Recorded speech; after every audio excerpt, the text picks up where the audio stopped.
اسلام آباد پاکستان، بحرین،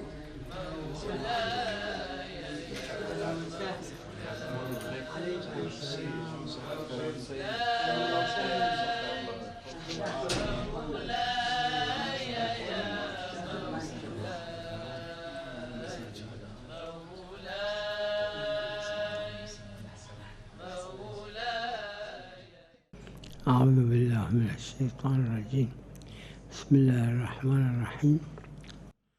مسافر اگر 10 دن کا ارادہ کر لے کہ اگر کسی جگہ 10 دن یا اس سے زیادہ رکے تو رمضان میں روزہ رکھ سکتا ہے۔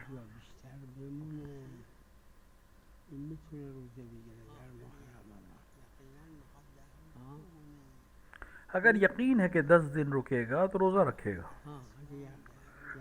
لیکن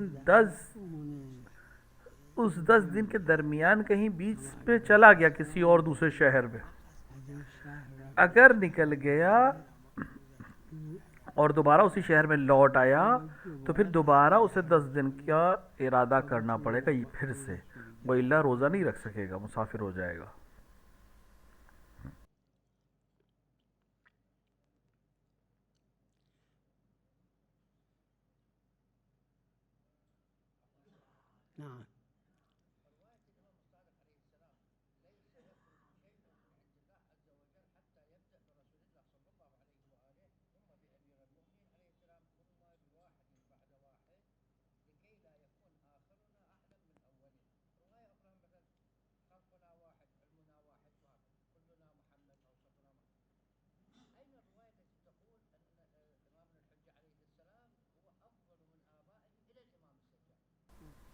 کیوں نہیں، روایت موجود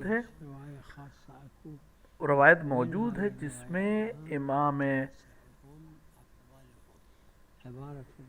جس میں جملہ یہ ہے کہ ان کا نواں ان سب سے افضل ہے، یعنی امام سجاد سے لے کر 11ویں امام تک جو سلسلہ ہے ان سے افضل ہے امام حجت۔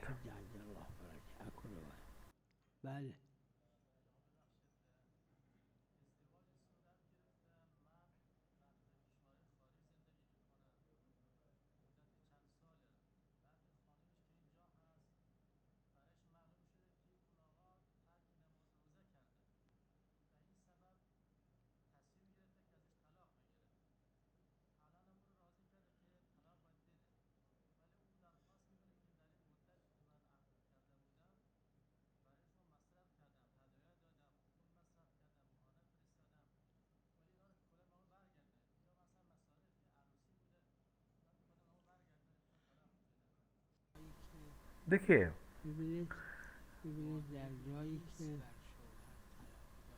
جہاں پر شوہر پر واجب نہیں ہے طلاق دینا، یعنی بیوی طلاق چاہتی ہو، شوہر طلاق نہیں دینا چاہتا، اور اس کے بعد شوہر کہے کہ مجھے اتنا پیسے دے دوں تو میں طلاق دے دوں، اسے کہتے ہیں طلاق خلی، خلع، لیکن اور اس کو میں کوئی حرج نہیں ہے، دے سکتا ہے۔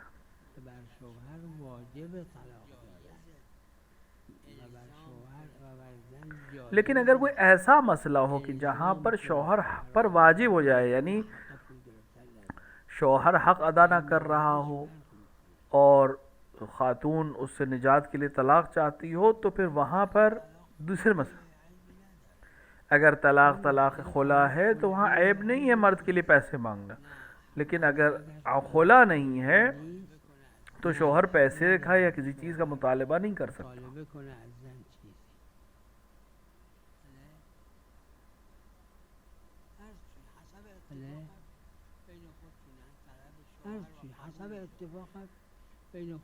کیونکہ یہ آپس کے معاہدے سے ہوگا، آپس میں جس طرح معاملہ طے کر لیں اسی حساب سے عمل کریں۔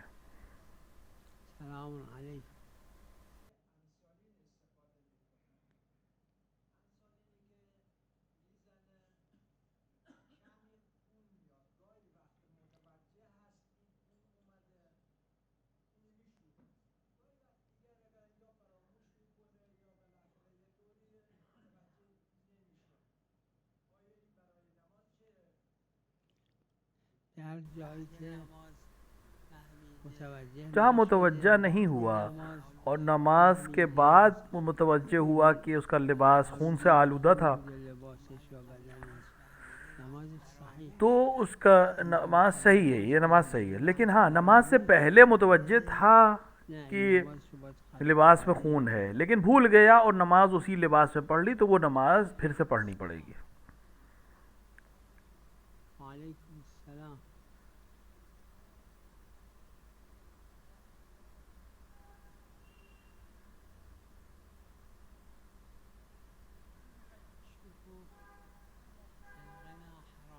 دیکھیں غنا حرام ہے، رقص بھی حرام ہے، موسیقی بھی حرام ہے. اگر یہ تینوں نہ ہوں تو کوئی حرج نہیں.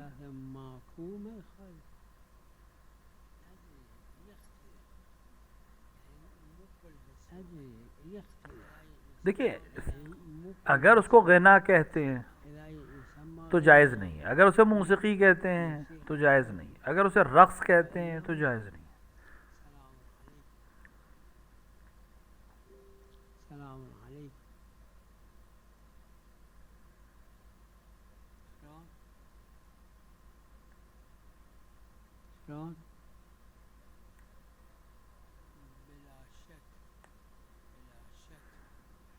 بلا شک اس میں کوئی شک نہیں ہے کہ امام حسین حسین افضل ہے ابوالفضل عباس. وہ تعبیرات جو دیگر تعبیرات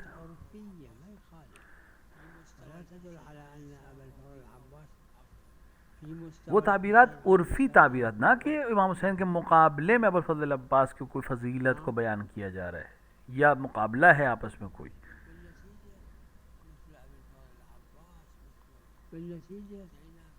جناب زینب سلام اللہ علیہا، جناب ابوالفضل عباس اور ان سے جیسے فرق ان کا مراتب ان کا مرتبہ عصمت کے بعد ہے، کیونکہ عصمت کبریٰ فقط صرف 14 لوگوں کے پاس ہے. رسول اکرم 12 معصوم اور 12 امام اور جناب زہرا سلام اللہ علیہ، 15واں اس میں نہیں ہے.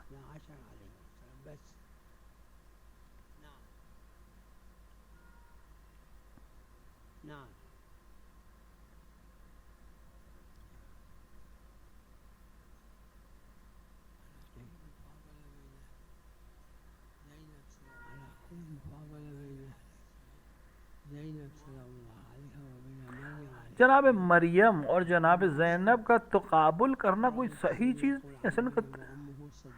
اگرچہ بہت عظیم تعبیرات ہیں جناب مریم کے لیے قرآن میں، لیکن جناب زینب ایک الگ مقام پر ہے، قابل قیاس نہیں ہے آپس میں.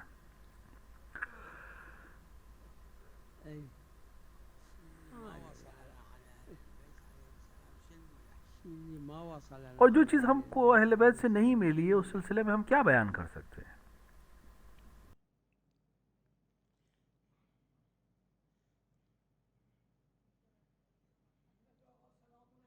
سلام علیکم.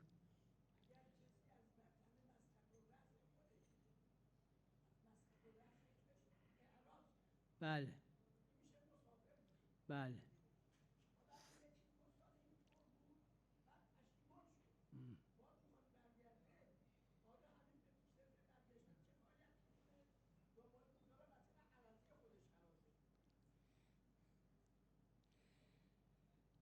این مسئله محل خلافه به نظر من. اس مسئلے میں اختلاف ہے، اعراض برگشت یعنی چی؟ لیکن میرا نظریہ ہے اگر کوئی شخص ایک شہر میں ہو اور وہاں سے کسی اور شہر چلا گیا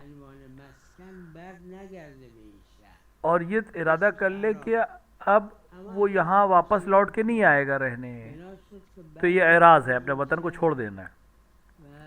مسکن قرارش بده به نظر من این اعراضی که پشت سرش عدول از اعراض شد تو لہٰذا اگر لیکن کچھ دن بعد پشیمان ہو جائے، دوبارہ وہیں آنے کا ارادہ کر لے، اس کو مسکن بنانے کا یا وطن بنانے کا، تو یہ اعراض جو ہے یہ وہ نہیں ہے جس پر فقہا نے از اعراضش عدول کرد ظاهرا عرفا صدق میکنه، اشکال نداره. نه نه.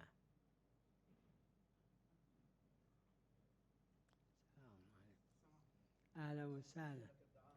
أهلا وسهلا. أهلا وسهلا.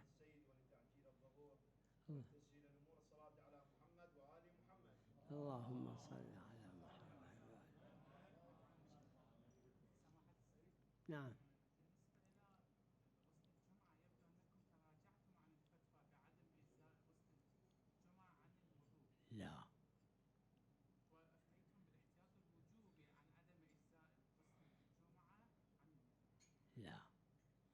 لا لا، لا زالت فتوى.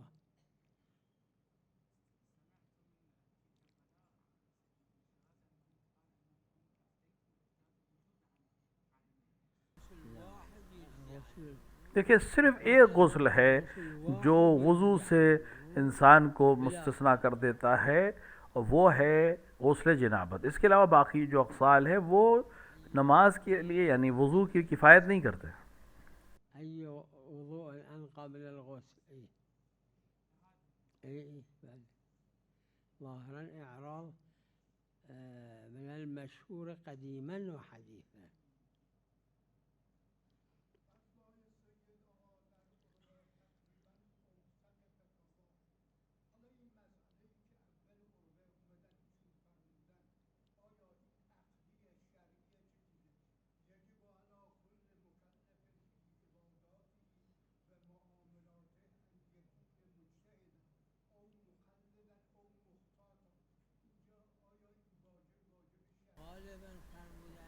یہ جو تقلی کے سلسلے میں یجبو کا لفظ استعمال ہوا ہے، یہ واجب عقلی ہے، کیونکہ امتثال امر مولا یعنی امر مولا کے حکم کی تابعیت انہی 3 شرطوں میں سے ہو سکتی ہے. انسان خود مجتہد ہو، یا کسی مجتہد کی تقلید کرے، یا احتیاط کرے. أما من عرض کردم یه وقتی نوشتم از این را این وجود بالنسبه به کسی که لیکن میں نے شاید کسی کو بیان بھی کیا تھا کہ وہ انسان، وہ شخص جو متوجہ ہو ان چیزوں کے بارے میں کہ یہ عقلی چیز ہے، اس کے لیے دلیل عقلی ہے اور وجوب عقلی ہے، لیکن جو نہیں سمجھتا اس کے لیے دلیل نقلی ہو جائے گی.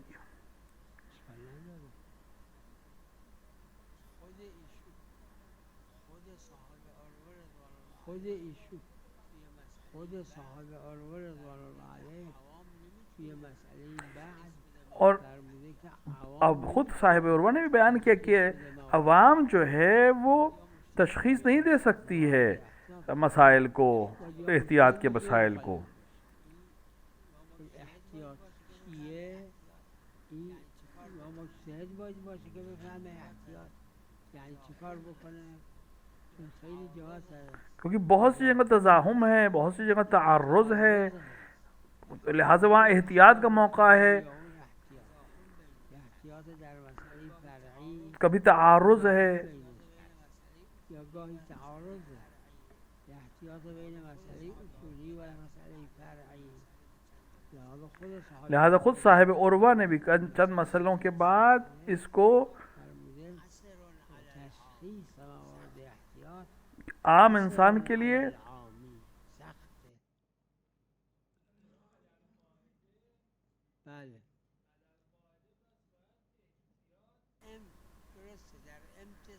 دیکھیے امتثال میں یعنی امر مولا کو پورا کرنے میں تقسیم ہے، یعنی آ کے قسموں کو بیان کر دے گا، لیکن بہرحال عقلی طور سے واجب ہے کہ انسان ان چیزوں میں سے کسی ایک چیز پر عمل کرے.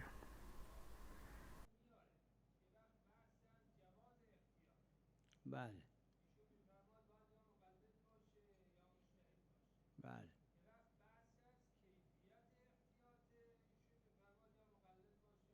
بله همین قاعدتا صولا لكلام الحكيم عن اللغويات. مثلا مراد شاید ممکن وہ احتیاط ہے جو آسان ہے، مثلا تسبیحات اربع میں تیسری اور چوتھی رکعت میں ایک بار پڑھے یا 3 بار پڑھے. یہاں احتیاط اس کا مسئلہ نہیں ہے، یہاں پہ اجتہاد و تقلید نہیں ہے. لیکن جتنی بھی احتیاط ہیں وہ سب تقسیم کرنے والی نہیں، اجتہاد کے لیے ضروری ہے. بہت سے احتیاط بہت سخت ہے. احتیاطات قسیم باشه کیونکہ بہت سی احتیاط کبھی تقلیدی ہیں اور کبھی اجتہادی ہیں، یعنی انسان مقلد بن کر اس کو حل کر سکتا ہے یا مجتہد ہو کر.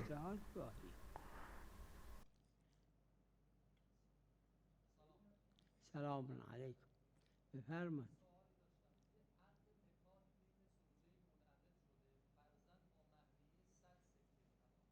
بله.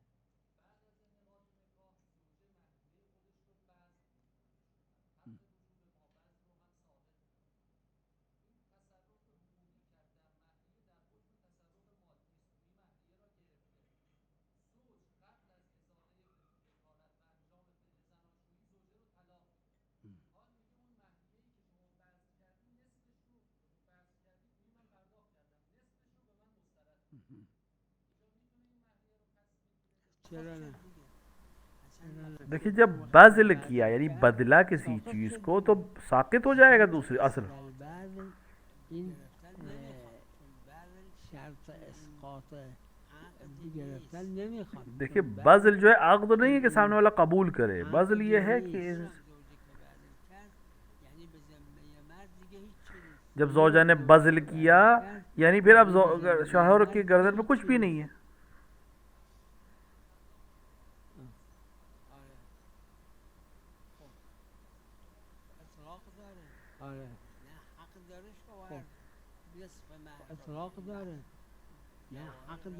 جواہر اور دیگر کتابوں میں یہ بحث موجود ہے باقاعدہ.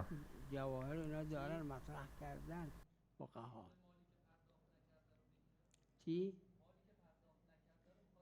آخه وقتی که بذل کرد یعنی پرداخت کرد، در حکم پرداخت.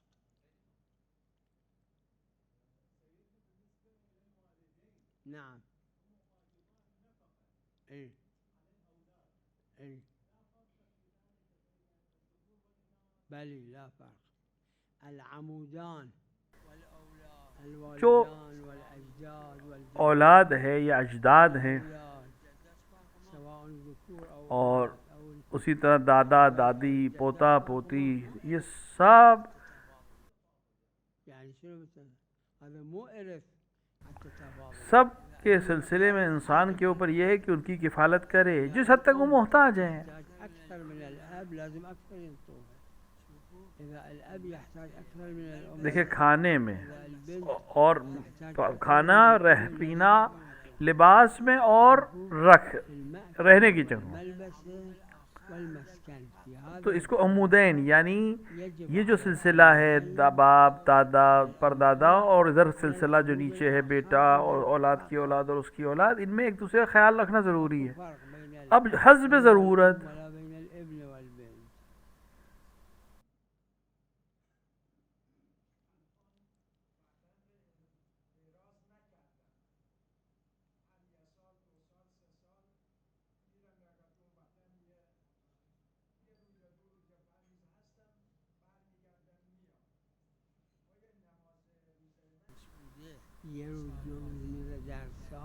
دیکھیں اعراض سے مراد یہ نہیں کتنے دن رکتا ہے رہتا ہے. یہ جو مثلا ہے کہ یعنی یہاں وطن تھا، پہلے وطن تھا رہتا تھا، وہاں سے اب چلا جائے اس ارادے سے کہ اب لوٹ کے نہیں آئے گا یہاں، تو یہ اعراض ہے. تو اگر ایک دن کے لیے بھی وہاں جائے تو اس کا گھر حساب ہوگا، نماز بھی پوری پڑھے گا، روزہ بھی رکھے گا، مگر یہ کہ نہیں یہ طے کر کے جائے کہ اب میں جو ہوں یہاں لوٹ کر آؤں، ابھی جا رہا ہوں لیکن یہاں لوٹ کر آتا رہوں گا، یہیں لوٹ کے آؤں گا، تو یہ اس کے وطن کے حکم ہے.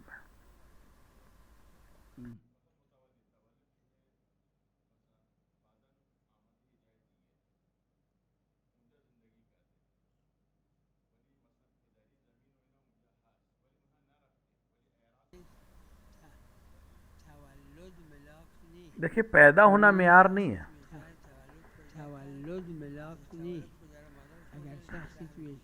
ایک انسان کہیں پیدا ہوا، باپ آپ کہیں اور لے گئے اس کو،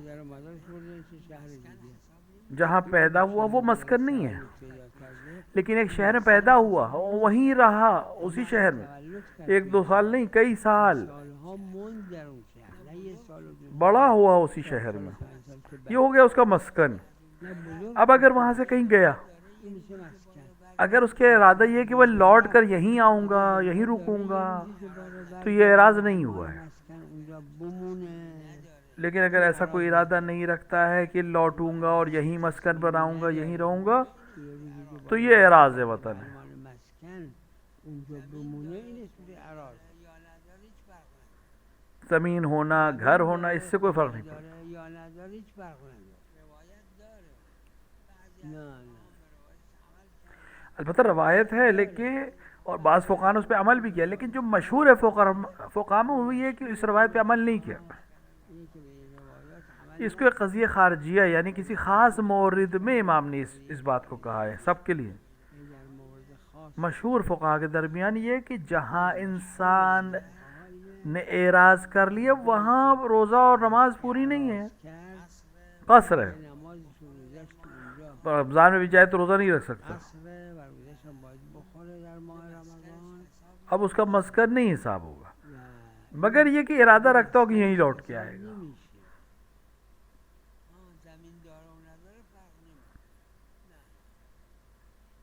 زمین داره و نداره فرق نمیکنه. نه نه.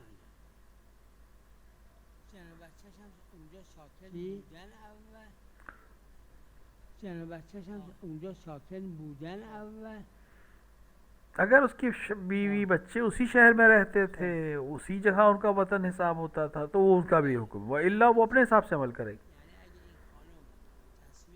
بله. یعنی چی؟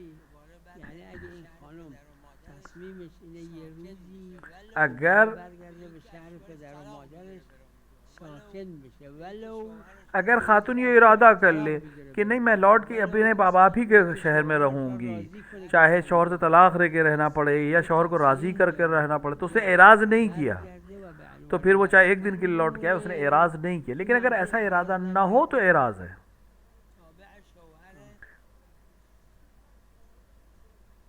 تابع شوهر اگه بنا داره این زن، اگر اس نے ارادہ یہ کیا ہے اگه کہ بنا داره این زن اپنے شوہر کے ساتھ وہی رہے گی جہاں شوہر رہتا ہے، تو اس کا نیا مسکن ہو جائے گا وہاں پورا. تو اپنا جو ارادہ ہے وہی. اور همین بله حسب تصمیمش. اما اگه یه زنیه نه شوهر کرده توی شهر دیگه لیکن اگر کوئی خاتون کسی سے شادی کرے نگه اور کسی سے نہ بتائے، اپنے دل میں طے کیا کہ میں وہاں رہوں گی نہیں، میرا گھر یہی رہے گا، میں اپنے ماں باپ کے ہی شہر میں رہوں گا، چاہے طلاق لے کے رہنا پڑے چاہے شوہر کو راضی کر کے، تو یہ اعراض نہیں کیا ہے، یہ اپنے گھر، اس کا پرانا گھر ہی اس کا گھر رہے گا. سلام علیکم.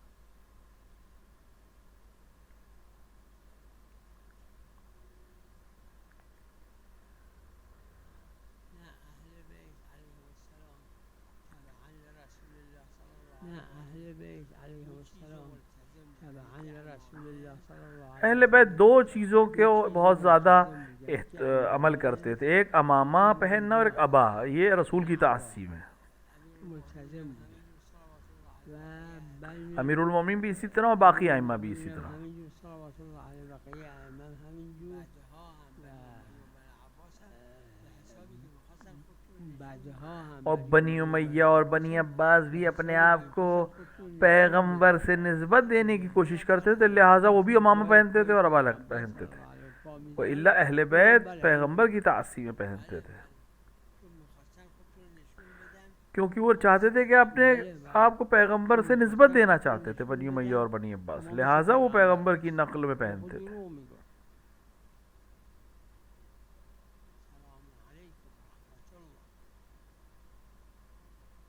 سلام علیکم و رحمت الله.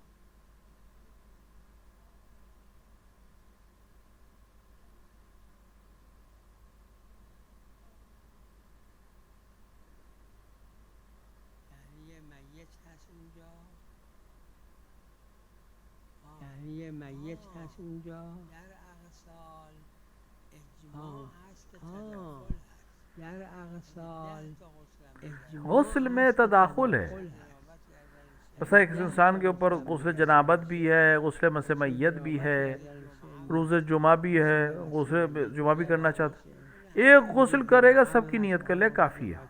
اغسال میں اور وضو میں اجماع ہے کہ آپس میں تداخل کر سکتے ہیں، یعنی ایک کافی ہے. اجماع هست که تداخل هست، همون یه دونه کافیه برای همه. علیکم السلام. نعم.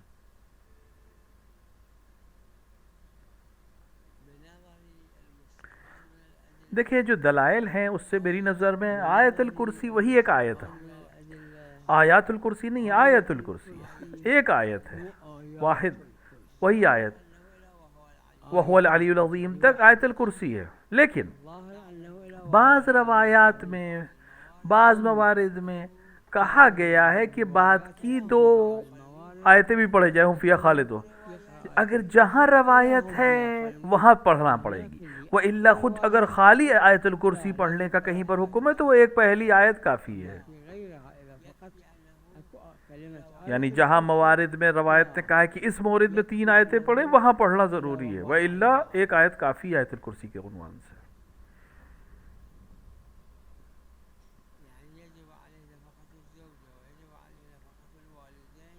يعني يجب عليه نفقة الزوجة ويجب عليه نفقة الوالدين ما عنده إلا للزوجة فقط أو للوالدين. دیکھیں اگر ایک انسان کے اوپر واجب ہے زوجہ کا بھی نفقہ اور والدین کا بھی، اور اس کے پاس نہیں ہے، یعنی اتنا ہے کہ یا والدین کو دے سکتا ہے یا زوجہ کو دے سکتا ہے، یہ فقہی مسئلہ ہے، ایک بحث ہے. بعض کہتے ہیں مخیر ہے، بعض کہتے ہیں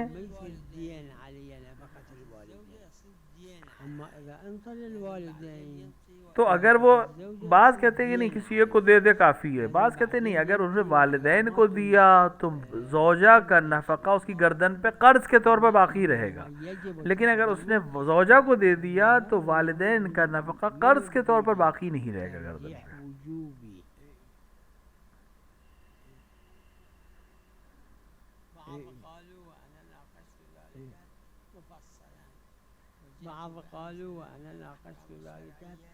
بعض نے ایسی بات کہی لیکن میں نے اس سے تناقض کیا ہے، میں نے اعتراض کیا ہے اور اس کو تفصیل سے بیان کیا ہے اپنی کتابوں میں.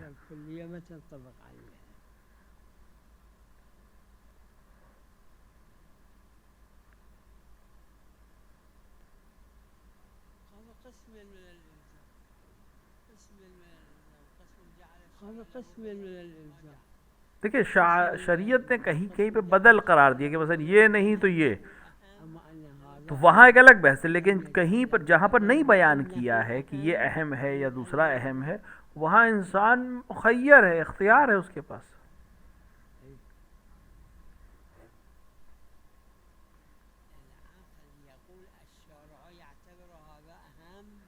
اگر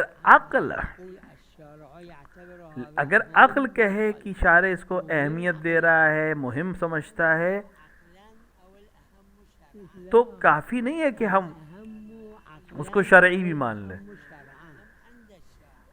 عقل اگر یہ کہہ رہی ہے کہ شارع کے نزدیک ہی یہ اہم ہے، ٹھیک ہے. اگر عقل کہے کہ اہم ہے لیکن یہ نہ بتا سکے کہ شارع کے لیے بھی یہی ہے تو ہمارے لیے ثابت نہیں ہے. وصلی اللہ علی محمد وعلی السيد عبد الأمير موسى الحمامي بلغته بالسلام. الله يسلمك.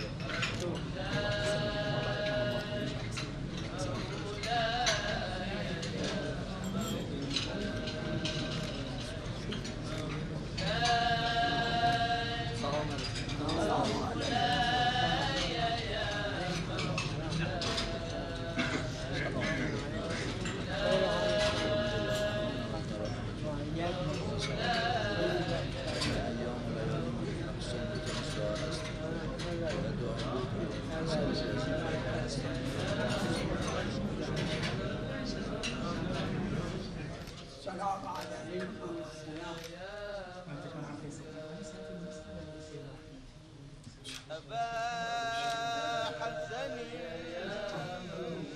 نظرت فيه